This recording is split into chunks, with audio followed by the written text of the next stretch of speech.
Welcome to our channel. Today we how to enable ClickUp custom fields for client deliverables step by step clearly.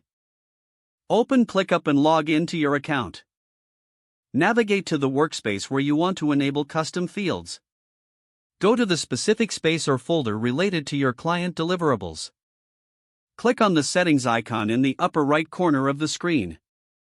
From the drop-down menu, select Custom Fields. You will see a list of existing custom fields. To create a new custom field, click on the plus New Custom Field button. Choose the type of custom field you want to create. Options include text, number, and drop-down.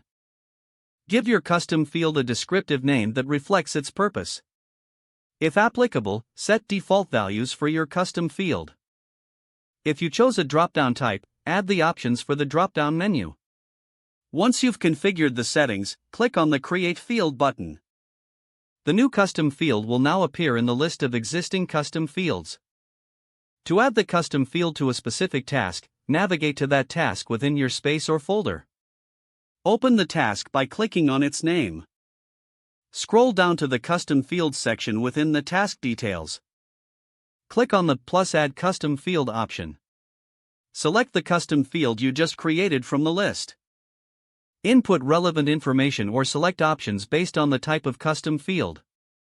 Save your changes by clicking on the Save button at the bottom of the task window. Your custom field is now enabled and available for client deliverables. Repeat these steps for any additional custom fields you want to set up. Finally, review your tasks to ensure the custom fields are correctly displayed. If the page does not load, refresh the browser or try again in a private or incognito window.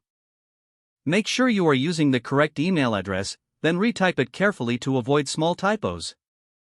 If your password is not accepted, use the reset option and create a new strong password you can remember. Check your spam folder for verification or security emails, then complete any requested confirmation steps. Enable two-factor authentication if available to improve account security and reduce unauthorized access risk. Don't forget to like this video and subscribe to our channel for more step-by-step tech guides.